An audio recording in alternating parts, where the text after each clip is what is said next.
Blagoslov Božji, braći i sestre, djeco, oci, današnjega praznika, odanije praznika Vavedenja, kada je presveta Bogorodica ušla u Solomonov hram. Ali na koji način je, braći i sestre, ona ušla?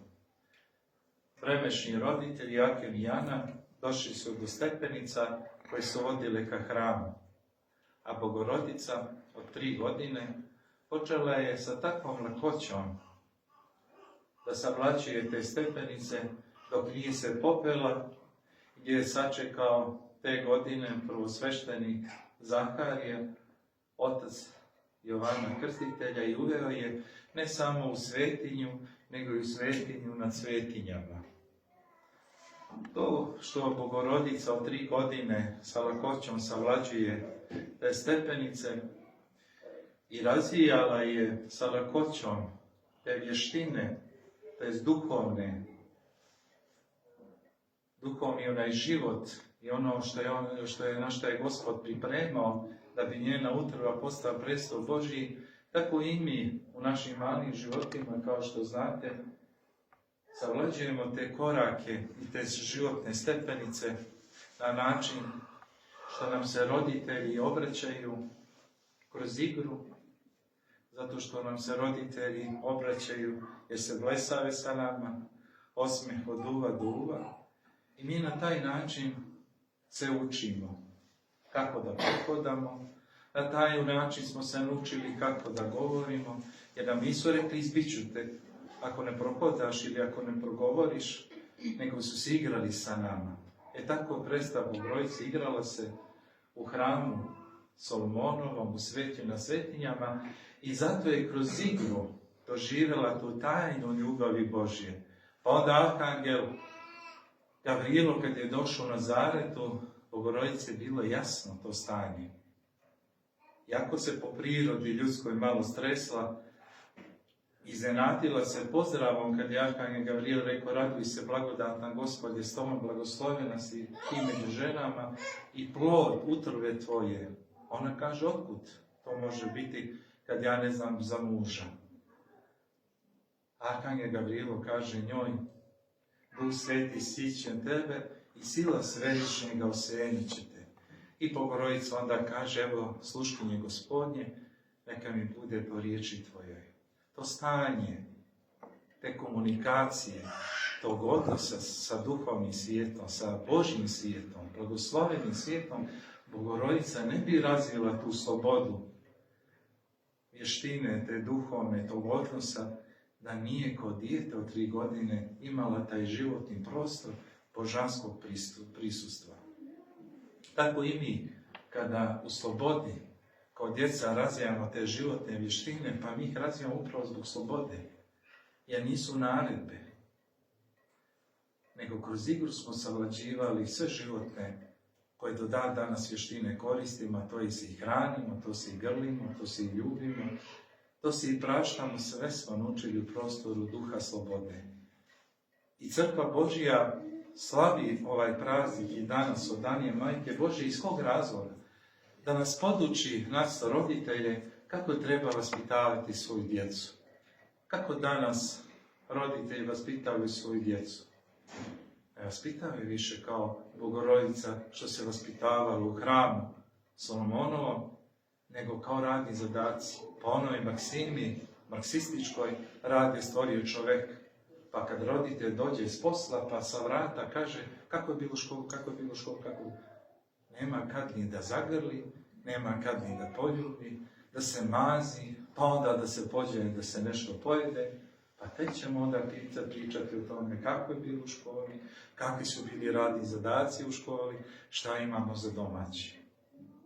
I onda od malih nogu, već kao što primećujemo, 4., 5., evo vi ste ovdje, pogotovo ona djeca čije roditelji hoće da ih usmjere i kanališu za umjetničke ili sportske stvari, a vi ste ovdje umjetnici, muzičari, pa zamislite kako ih i vidite i sami, šta to urade roditelji, kako nasilje naprave nad djecom, zato što te vještine oni ne razvijaju u stanju slobode, nego u stanju obaveze. Da je bila obaveza kao radni zadatak Bogorodični u svom onom hramu, pazite, ona ne bi mogla da prihvati Boga u utrobi svojoj, nego u stanju slobode i ljubavi razvila taj osjećaj za Boga. A čovjek se toliko skvrčio, pa u narodu kaže, ko drvena Marija si. To znači da nisi ono dijete koje igra po onim stepenicama ovoga života, nego si se sad ukipio sve iz straha da ne pogriješiš što jeste, da ako uradiš neki radni zadatak, onda tati i mama kažu prava dijete i onda ti smatraš kako si ti srećan. A ti niti razumiješ zašto je to trebalo tako i zbog čega, nego eto da bi ispunio kao zadovoljstvo, da bi izmamio osmijeh od mami i tate. Znači danas je potpuno to drugačije. Šta nam Crkva Božja i današnje evanđelje još nas uči? O kojoj to je životnoj istini, braći i sestri? Čuli smo danas o krvotočivoj ženi koja je 12 godina bolovala. Često puta, vi to znate kad kažem za žensko dijete, da je ponos, dostojanstvo ženskog djeteta, duga kosa, grudi i materica. Kada žensko dijete izgubi taj jedan trenutak radosti, to jeste slave Božje, onda ono što bi mi rekli današnjim jezikom ovih vojnih, najnovijih, da kažem, tehnologija, pa kao kinžale pogrešivo gađaš sebe, da ti se razboli nešto od ta 3 elementi. Danas, kao što znate, ženski rod najviše pati od bolesti kad se dojka razboli i kad se materica razboli. Evo, ovoj se ženi 12 godina materica razboljela, a ona njena vjera je bila takva da je rekla samo ako se dotaknem skuta njegovih haljina, ozdravit ću. I Hristos se osjetio da je sila izašla iz njega, znajući, a međutim, ona je doživjela vjeru iseljenja, ali šta je još trebala, šta je Hristos htio kad je rekao kome se to dotače? Trebala da se pravi vjera osjećenja i prosjećenja, a to je kad se ona zadrhtala, pala pred Hrista, pred čitav narod, ispovjedila se. Na isti način ispovjedila se kao što je i slijepac od rođenja ispovjedio se pred onim narodom koji tumači volju Božju i zakon Božji na pitanje kako ti otvori oči. A on nije sakrio, nego je prijavio slavu Božju, to je vjeru, osjećenje i prosjećenja, bez obzira što su mu čak i prijetili i rekli su mu odaj slavu Bogu, mi znamo da je onaj čovjek grešan. A on kaže, je li grešan? Nije, jednostavno, bija slijep i sad vidim.